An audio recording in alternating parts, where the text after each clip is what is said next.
Welcome back. Today we're going to talk about an absolutely insane, obscure movie called Disciple of Death. First of all, I apologize. Didn't get to pull one out last weekend. Things get busy, so here's one in the middle of the week. Disciple of Death. Written by, produced by, and starring Mike Raven in his final film. Now, you may remember Mike Raven from 1971's Crucible of Terror, Lust for a Vampire, and I, Monster. This British actor and reggae DJ seemed like he was gonna kick off and join Christopher Lee and Peter Cushing as top British horror actors. Crucible of Terror, you may remember. I did a videos for all three of these. Crucible of Terror was where Mike Raven, he was the main villain in that one, and he was basically killing women and making sculptures, like sculpting around their bodies. I liked that one. That one was pretty good. Lust for a Vampire was the second one in the Karnstein vampire Hammer films, and he was Count Karnstein. And then I, Monster was basically Dr. Jekyll and Mr. Hyde. He was a supporting character in that one. But that one was made by Amicus and featured both Peter Cushing and Christopher Lee. Lust for a Vampire was a Hammer film. Now, I guess Mike Raven decided he was gonna make his own movie, and I guess he thought it was gonna somehow be on the same level as Hammer and Amicus films, which sadly it is not. First of all, they didn't have enough money to make any music for it, so they put this classic Bach music in the entire film. It's the only song in the whole film. They don't play it for the entire film, but it's the only music in the film. Although, this song is amazing, so that's allowed. Who else is in the movie? We have Louise Jameson, who was later famous for being in Doctor Who in the late 70s. And we have somewhat of an obscure credit here. We have Rusty Goff, whose largest roles include an Oompa Loompa in the 1971 Willy Wonka and the Chocolate Factory, a Jawa in the original Star Wars, and Gringotts Goblin in Harry Potter, their very last Harry Potter movie, Deathly Hallows Part 2. I think he's the old Gringotts Goblin who betrays Harry Potter. Spoiler alert. I'm pretty sure that's him. So this is actually 1 year after Willy Wonka. So he was an Oompa Loompa, and then I guess Mike Raven hired him to be a magical vampire dwarf henchman who can do spells of destruction. This movie is so ridiculous. Okay. The movie starts out, it just feels like a Hammer film. It feels like a cheap Hammer ripoff. It's set in the 1700s. All the men are wearing knickers and the rich men are wearing horrible white wigs. And there's this castle that is cursed and nobody lives in it. And so this young couple, which would be Louise Jameson and her boyfriend, they kind of like make out on the property. Then Mike Raven shows up and he's like, "Hey, I'm back." And they're like, "Oh, wow, we didn't know anyone from this family was going to be here." And he's like, "Yeah, I just came to claim my inheritance." Well, basically, as it turns out, Mike Raven has sold his soul to the devil, and someone had committed suicide, and then this girl, Louise Jameson, was like fooling around with her boyfriend, and she actually accidentally got cut and bled on the suicide grave. And when suicide grave gets blood on it. It opens a portal to hell, and Mike Raven came back from the dead.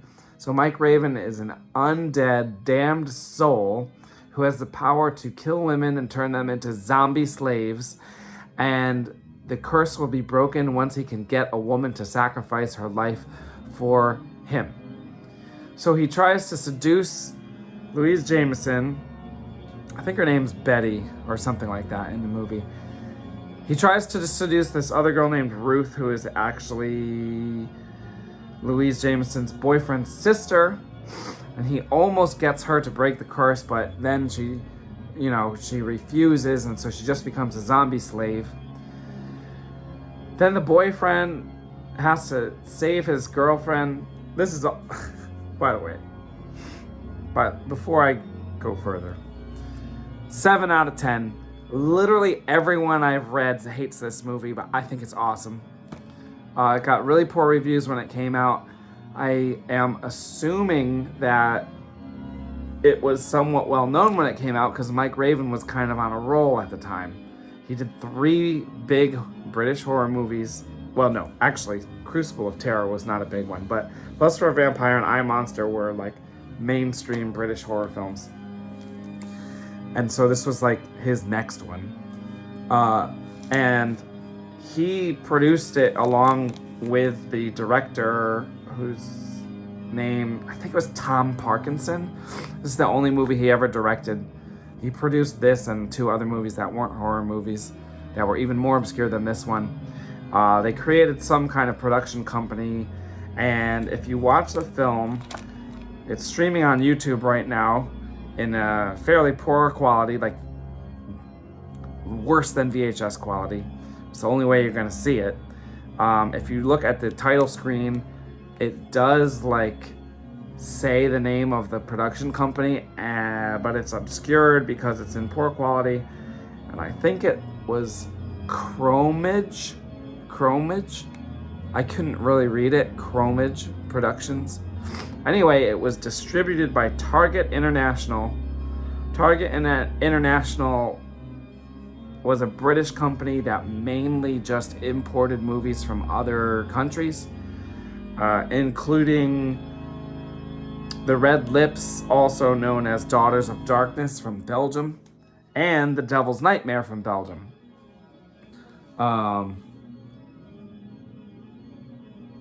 Daughters of Darkness, or The Red Lips, was fairly highly regarded. The Devil's Nightmare is pretty obscure, but I did a video on both of those films, and The Devil's Nightmare was great. I love that one. Great Belgian gothic horror. Check out the video for that one if you haven't. They also imported, what's it called? They imported Legacy of Blood. That's what it was called. Legacy of Blood from the US. I think that one had John Carradine in it. And that was like one of those movies where somebody dies and then all the family members get together in the house, and the house is creepy, and then someone's killing people in the house because they want the inheritance. It's one of those. That one was not good. Anyway, that's like basically all Target International had done at that point. Later on, they ended up getting, I might be mixing this up, but I'm pretty sure they got VHS rights to a bunch of American horror films, like in the late, like whenever VHS came out. Anyway, Target International. This is one of the only British films that they distributed. So I think that's interesting because it's a British company, and they didn't really do that many British films, but they did this one. So I give this one a 7 out of 10 because of its sheer ridiculousness. It's both ridiculous and coherent, which is a hard combo to get sometimes. So Mike Raven is this crazy, undead, satanic guy with a horde of zombie slaves. And the rest of this is spoilers for sure. Go watch it on YouTube if you want to, which I recommend you do as long as you don't mind watching a really low budget movie, because Mike Raven is really the only person that can act in this movie. Everyone else is not very good. Anyway, okay, here's the craziest part, I think. Wait, let me back it up. So here's a spoiler. The whole movie is very hammerish, but then all of a sudden there's a scene where Mike Raven cuts into this woman's chest and pulls her heart out, making this somewhat significant as the goriest British horror film ever up to this point. And I'm 99% sure that's true. It's definitely gorier than anything in 1970, 1971, anything else in 1972 so far, even though we're at the beginning of the year. I will bet you that it is gorier than anything from the 60s. The British censors were very strict. So I don't think, nothing before this is anywhere near as gory that coming out of the UK. This one scene is Herschel Gordon Lewis level gore, which is the goriest stuff ever up to this point. And so he pulls this girl's heart out. Not only does he pull the heart out and like show it to the camera, but he gets a cup and he squeezes the heart on camera and drips a bunch of blood into a cup, and then somebody drinks it. That is definitely the goriest thing we've seen coming out of the UK, and it rivals Herschel Gordon Lewis. The only thing is there's only 2 scenes like that in the whole movie, but they fully show it. So that surprised me. And then the next thing that is probably an even bigger shock than that is that the boyfriend goes and finds one of these rich guys. I think I don't know, I might get this confused. Someone is called a squire. It might be this guy, or it actually might be the girl's father. But either way, he gets this rich guy who might be like a governor or something, or mayor. He's got a horrible wig on. And together they go, and the guy's very Christian, by the way.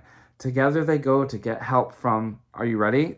This is the only time you're ever going to hear this phrase. They go get help from a Jewish wizard. Yes, a Jewish wizard in the UK, which definitely was illegal. You had to, in the 1700s, there might have been freedom of religion by that point, but pretty much everyone was Christian, as far as I know. It had been the law that you had to be part of the Church of England for quite a while. So anyway, they go to a Jewish wizard, which I've never heard of a Jewish wizard before. I don't know that that's a thing. I've never heard of that in any other movie, in any history. But this Jewish wizard explains to them that Mike Raven is undead and satanic. And in order to defeat him, he gives them 3 magical weapons. 3 magical weapons. And he says, here's the 3 magical weapons. A talisman, a bag of magic sand, and a bottle of holy water. And he says, but I don't know when you are supposed to use them. Then they leave, and because one of the things is holy water, which I don't think Jewish people believe in. You can correct me if I'm wrong on that in the comments, but that's like a Christian thing. Once he gives them the holy water, the Christian rich guy is like, oh, this might work. Then they leave, and then they have this discussion, and it's like really the only funny part of the whole movie. I think it was funny on purpose. They have this discussion where they say, oh, like, when you use the talisman, are you supposed to just show it to Mike Raven? They don't call him that in the movie. Are you just supposed to show it to him, or do you have to touch him with it? And the guy's like, I don't know. I just show it to him, I guess. And the guy goes, are you sure? And he's like, not really. I don't know really. Maybe you should go ask the wizard. And so the guy goes to ask the wizard. This is like 2 minutes after they left his domain. He goes in and everything inside is covered in cobwebs, and the wizard is just a skeleton. I thought that was so cool.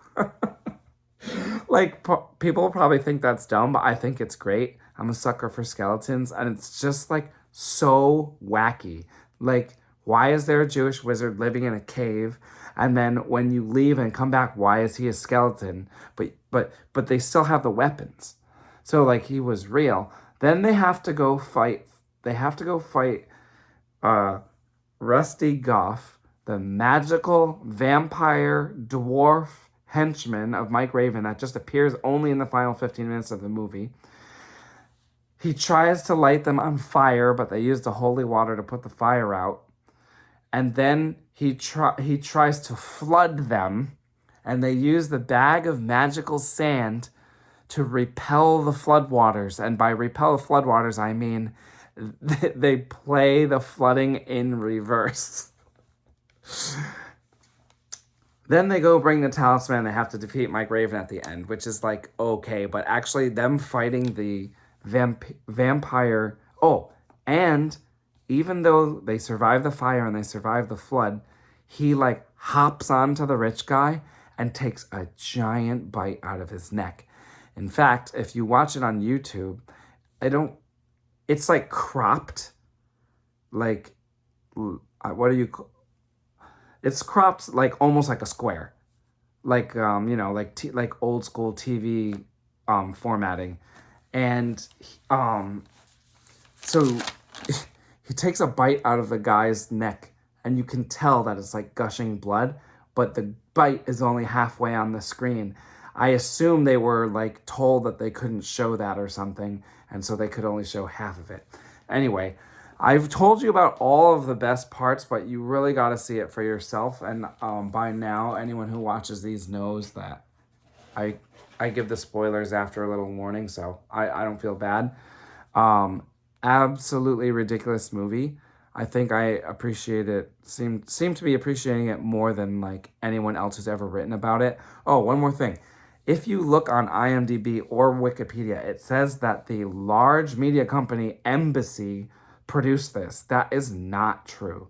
There is no real evidence that they produced it. It is of far worse quality than anything Embassy ever did. Embassy did Phantasm, by the way, in the late 70s, and they did a whole bunch of other stuff. This is in far worse quality than anything Embassy ever did. Embassy was around since the 40s, and they were like, they were pretty mainstream. They're not going to make this, okay? It was not produced by Embassy. It was produced by Mike Raven and Tom Parkinson under some little company name that they made up. That's what it says on screen. I don't know why IMDb and Wikipedia say that Embassy produced it. If Embassy was a distributor, if they would have produced it, they would have distributed it for sure. Also, Embassy was an American company. They're not going to make a random, obscure British film. So I don't know why it says that on the internet. It's not true. All right, you get more info from me. Okay. But Target International did distribute it. I was going to say one more thing. No. That's good. I thought I had one more piece of important information, but that's okay. I think we talked about Disciple of Death enough. All right, so if you made it this far, please subscribe if you haven't. I'll be getting you another video as soon as possible. Oh, I know what I was going to say. This movie is so obscure that there is no release date anywhere online for it. Like I said, some of the information you can find online is inaccurate, and there is no release date other than the fact that this was 1972, and Mike Raven did make it after his other films. His final film, he never did another movie after this. So we don't know when this one was actually released in 1972, which is why I'm doing it near the beginning of the year. All right, I hope you enjoyed it. I hope you go watch the movie and enjoy that too. By the way, this poster is pretty sweet. I'm a sucker for bright red blood spatters. I think, yeah, but we'll leave it there. All right, that's kind of a long video. All right, I appreciate you if you watched it. Take care. See you next time.